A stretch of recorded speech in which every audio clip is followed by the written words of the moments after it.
Hello बच्चों, NSY educational Hindi channel में आपका फिर स्वागत है। ये हमारा नेक्स्ट वीडियो है। लास्ट वीडियो में हम लोगों ने डिस्काउंट पे डिस्कशन किया था। उम्मीद है आपको पसंद आया होगा, अच्छा लगा होगा, और कोई प्रॉब्लम होगी तो आप ज़रूर हमसे आप पूछेंगे। आज मैं आपको एक न्यू चैप्टर, न्यू टॉपिक और मोस्ट इम्पॉर्टेंट, ये कोई class 11th, class 12th, BCom, MCom, CA foundation, BC में भी एक सेमेस्टर अकाउंट्स के होते हैं, BB में तो होते ही हैं, MBA में भी होते हैं। ये किसी भी चैप्टर, कोर्स, क्लास का नहीं है। यह एक ऐसा टॉपिक है जो एक नॉर्मल टॉपिक है और हम आपको हमेशा से पढ़ाते हुए आए, आपने देखा भी होगा। हम आपको एग्जाम्पल ऐसे देते हैं जो आपकी सराउंडिंग लाइफ से जुड़ा रहता है, जीवन से जुड़ा रहता है। अकाउंटिंग है ही ऐसा नहीं है कि मैं वो एग्जाम्पल में दे देता हूँ आपको समझाने के लिए। रियल में वो आपके एग्जाम्पल से जुड़ा भी, लाइफ से जुड़ा भी है। आप समझ नहीं पाते हो, मैं वही समझाने की कोशिश भी करता हूँ। तो ये चैप्टर भी कहीं ना कहीं आपके पूरी तरह से जीवन से जुड़ा है। आप जब अभी इसको आप सुनेंगे, समझेंगे तो आपको लगेगा। और इम्पॉर्टेंट इस तरीके से है कि किसी भी कंपटीशन के एग्जाम में वो प्रोविजन से रिलेटेड कोई टॉपिक, रिजर्व से जुड़े हुए कोई टॉपिक, और अपने ये सब कोर्स में पूछ लेते हैं। और आपके प्योरली क्लास फर्स्ट ईयर और क्लास सेकेंड ईयर दोनों में, सेकेंड ईयर के बोर्ड में भी इससे थ्योरी आती है। तो हम लोग स्टार्ट करेंगे प्रोविजन एंड रिजर्व। और सबसे पहले अब मैं डिस्कस करूंगा प्रोविजंस की। हर इंसान जो पैसे कमाता है सेव जरूर करता है, ये उसका ह्यूमन नेचर है। और अगर हम अपने हिंदुस्तान की बात करें तो हिंदुस्तान की जनता खर्च बाद में करेगी, बचत के बारे में पहले सोचती है। वो सोचती है कि जो मैं कमाऊँ 33%, 33% मैं सेव कर लूँ। एक लेबर वाला आदमी जब एक दिन मजदूरी करता है तो अगर वो 600 रुपये मजदूरी पाएगा तो 200 रुपये पहले रख देगा, ये सोचकर कि अगर कल मैं काम पर नहीं गया तो मेरे बच्चे क्या खाएंगे, तो 200 रुपये सेव रहेगा। हर एक इंसान, चाहे वो मजदूर हो और चाहे वो बड़ी पोस्ट पे हो, बहुत बड़ा बिजनेसमैन हो, सेव जरूर करता है। सेव करने के दो कंडीशन होते हैं। एक होते हैं नॉन लायबिलिटी,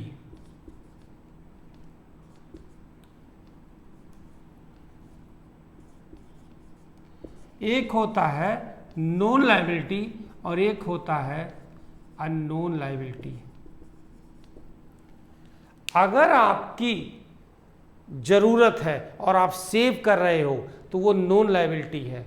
और अगर आप पैसे सेव कर रहे हो कि फ्यूचर में मुझे कोई भी काम पड़ गया, तो घर में कोई बीमार पड़ गया, कहीं घूमने जाना पड़ गया, बच्चे की फीस जमा करनी पड़ गई, अचानक से कोई दैवी आपदा आ गई, तो ऐसे ही चलो सेव कर लेते हैं, ऐसे गुल्लक में पैसे डाल लेते हैं, ऐसे ही बैंक के सेविंग में जमा कर देते हैं, ऐसे ही बैंक में FD कर देते हैं। वो अननोन लायबिलिटी होती है।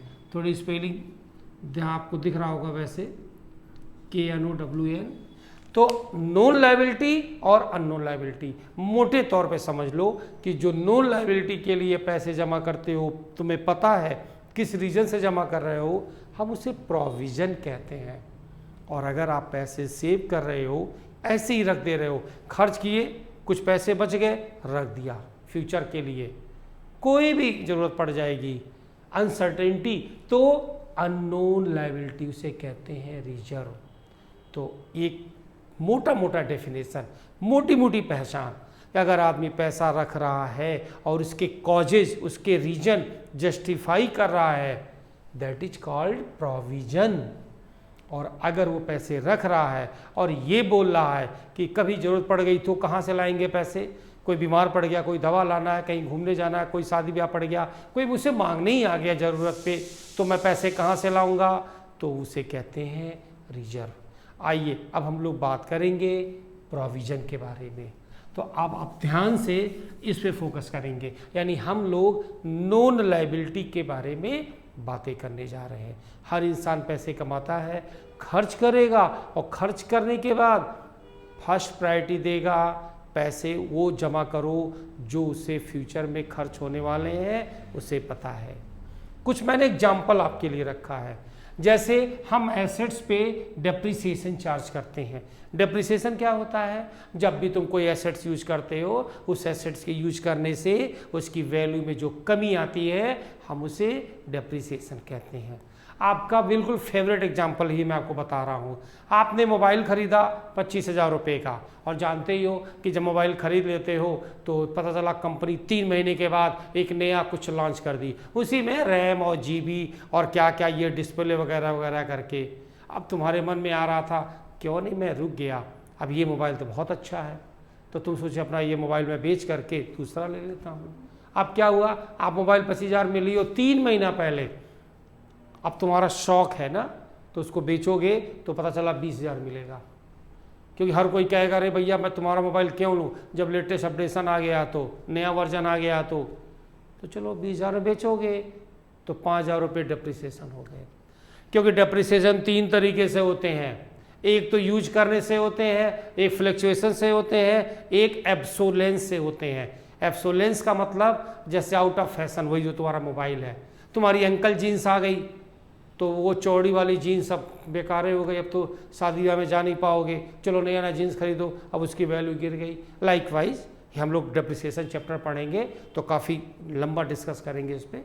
कुल मिलाकर एसेट्स पे डेप्रिसिएशन हर साल लगता है, और अकाउंटिंग कॉन्सेप्ट में बताया गया है, कॉस्ट कॉन्सेप्ट में, कि एसेट्स में उसकी रियल वैल्यू, कास्ट वैल्यू दिखाओ, तो डेप्रिसिएशन के लिए तो आप प्रोविजन करोगे, तो कि ये बिल्कुल फिक्स है, नॉन लायबिलिटी है कि एसेट्स है, land, building, plant, machine, motor, car, सबके बिजनेस में होते हैं, बिना उसके बिजनेस तो चलेगा नहीं, तो उसको यूज करोगे, वैल्यू डेप्रिसिएट होगी, तो जब वैल्यू डेप्रिसिएट होगी तो उसके लिए प्रोविजन करोगे। अब ये नॉन लायबिलिटी है, मैं हर बार बोलूँगा नॉन लायबिलिटी, जिससे आपको समझ में आ जाए कि ये नॉन लायबिलिटी है और ये अननोन लायबिलिटी है।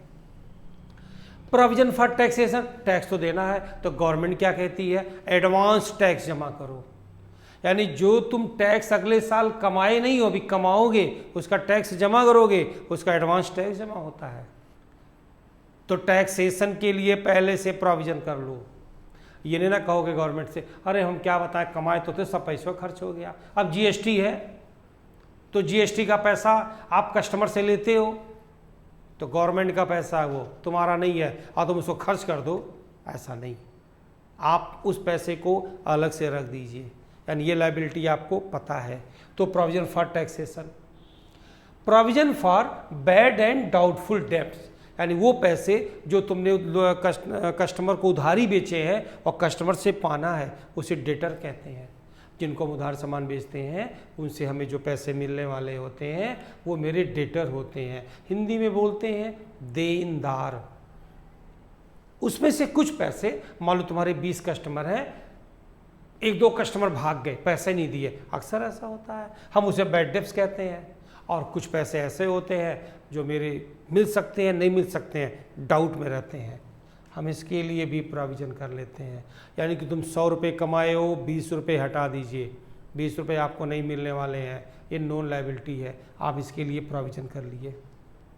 Provision for discount on debtor, उसी डेटर को तुमको डिस्काउंट देना है। जैसे मैं तुम्हारा कस्टमर हूँ, मैं तुम्हारी दुकान से 2,000 रुपये का सामान ले गया, तुमने मुझसे ये कहा सर अगर अगले महीने की 15 तारीख को आप मेरा पेमेंट कर देंगे तो मैं आपको 5% छोड़ दूंगा, तो 2,000 रुपये का 5% 100 रुपये होते हैं, आप पहले से प्रोविज़न कर लो। मान के चलो कि मुझे सर से 1,900 रुपये ही मिलने वाले हैं, तो 100 रुपये का तुमने प्रोविज़न कर लिया, ये सारे पैसे तुमने प्रॉफिट में से कट कर लिए, जो भी अमाउंट लिखे हैं, तो आपकी प्रॉफिट को ये पैसे कम करेंगे। यानी अगर तुम सैलरी पाते हो, तो अगर तुम जॉब करते हो, सर्विस करते हो, तो जब तुम सैलरी पाते हो तो सैलरी में तुम्हारी ज़रूरतें क्या होती हैं, रोटी कपड़ा और मकान, घर के राशन पानी, रहने के लिए, पहनने के लिए, इसके बाद पैसे बचेंगे आपके।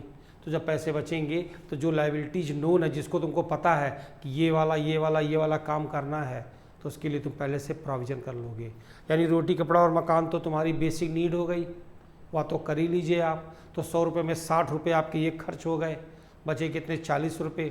अब 40 रुपये में 10 रुपये की दादाजी की दवा हर महीने आती है, रख लीजिए 10 रुपये दादी की दवा के लिए पैसे।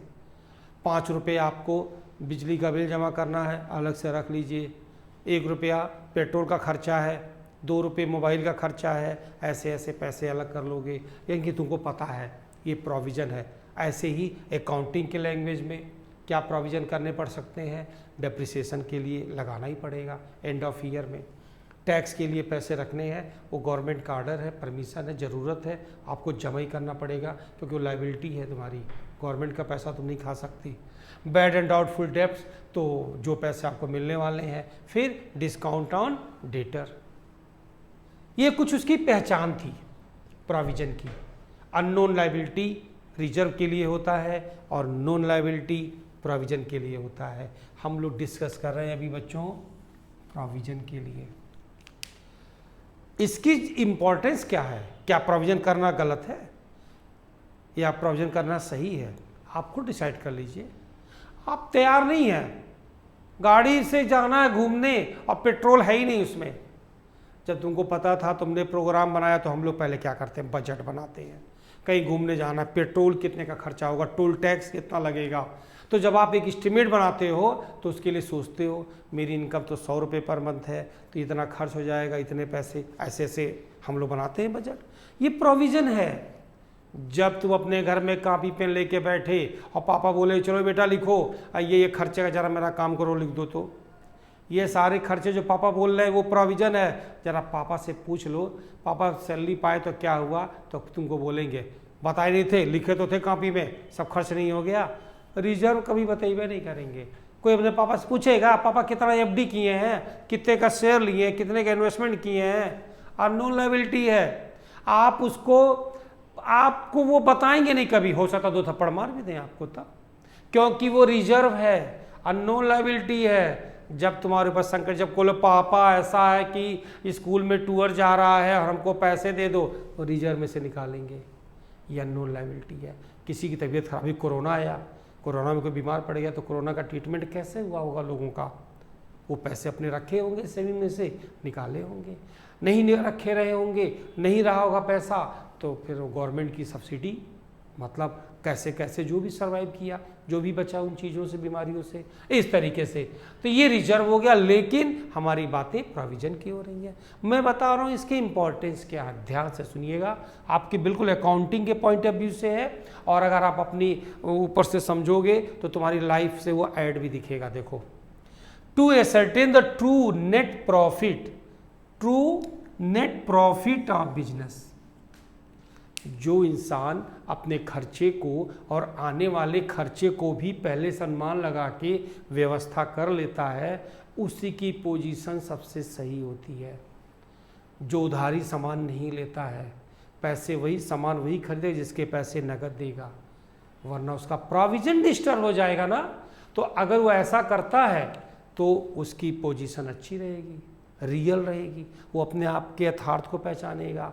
बिजनेस के पॉइंट ऑफ व्यू से उसका नेट प्रॉफिट बिजनेस का ट्रू शो करेगा।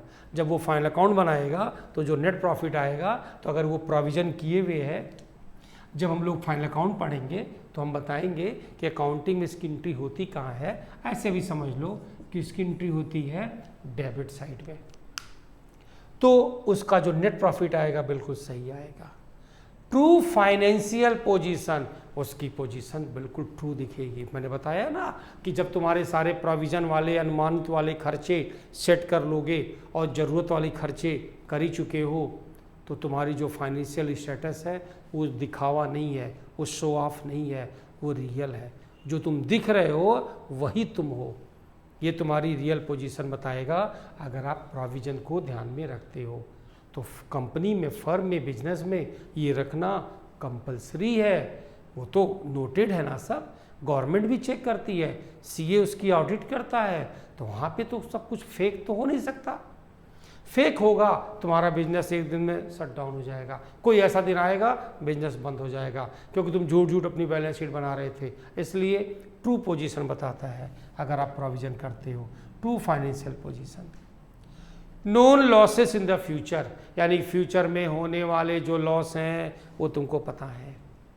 आप अपने फ्यूचर में होने वाले एक्सपेंस, जैसे सपोज करो कि मान लो होली का समय आ रहा है, होली के पहले तुम्हारी रेडीमेड कपड़े की दुकान है और होली का समय आने वाला है और आपको लगता है कि इस सीज़न में टी शर्ट ज़्यादा बिकेंगे, कुर्ता पैजामा ज़्यादा बिकेगा, जीन्स थोड़े से कम बिकेंगे। और नॉर्मली आप कुर्ता पैजामा और टी शर्ट नहीं बेचते हो, तुम जीन्स बेचते हो और फिर जैकेट वगैरह, ये शर्ट्स वगैरह, ये सब बेचते हो।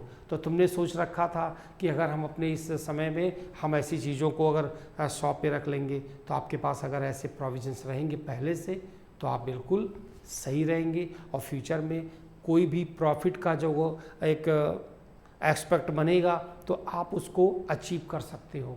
तो आपके फ्यूचर में कोई भी ऐसे लॉसेस नहीं आ सकते हैं क्योंकि आपने प्रोविज़न कर लिया। नॉर्मल भाषा में समझो, हमारे और आपकी भाषा में, ईश्वर ना करे अगर किसी तबीयत खराब होती है तो मैं पहले से प्रोविज़न कर रखा हूँ फला चीज़ के लिए, तो इस तरीके से आप बिल्कुल हेल्दी रहोगे। इक्विटेबल डिस्ट्रीब्यूशन ऑफ एक्सपेंस, ध्यान से सुनिएगा, इक्विटेबल डिस्ट्रीब्यूशन ऑफ एक्सपेंस। जैसे सपोज करो कि तुमने एक कोई एसेट्स खरीदा और उस एसेट्स के रिपेयर पे 3 साल के बाद 10,000 रुपये एक्सपेंस होने वाले हैं। 3 साल के बाद 10,000 रुपये, मैं 10,000 रुपये को मैं 12,000 रुपये मान लेता हूँ, ले लेता हूँ 3 साल के बाद, क्योंकि 3 साल तक उस एसेट्स की कंपनी से वारंटी मिली है, गारंटी मिली है। 3 साल के बाद कंपनी की रिस्पॉन्सिबिलिटी ख़त्म हो जाएगी, आपको यूज करना है, आप उसकी सर्विसिंग कराएंगे। तो 3 साल के बाद 12,000 रुपये खर्च होगा, तो तुम क्या करोगे, हर साल डिवाइडेड बाई 3, हर साल 4,000 रुपये का प्रोविज़न करोगे। तो हर साल आप 4,000 रुपये का प्रोविज़न करेंगे तो आपके जो एक्सपेंस है उसको आपने डिस्ट्रीब्यूट कर दिया।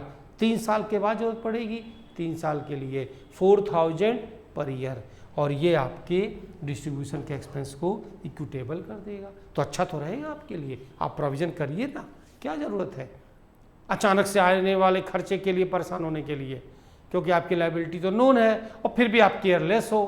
तो जब केयरलेस होगे तो भुगतना तो पड़ेगा ही तुमको।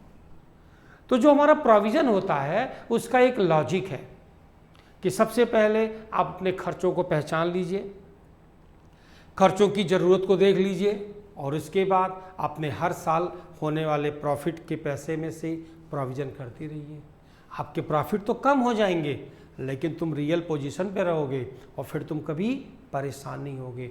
तो हमारी अकाउंटिंग, क्योंकि हमारी अकाउंटिंग के जितने सारे रूल्स बनते हैं वो सारे रूल्स इस बात के लिए बनते हैं कि हमारी कंपनी, बिजनेस फर्म जो भी हो वो स्टेबल हो, वो बिल्कुल सॉलिड हो, उसकी फाइनेंशियल पोजीशन साउंड प्रूफ हो, इसलिए कि आगे फ्यूचर में जो मैंने प्रोजेक्ट बना रखा है उसमें कोई प्रॉब्लम नहीं आने पाए। और प्रॉब्लम आती है और नहीं आती है तो सारा मैटर तो फाइनेंस का ही तो होता है।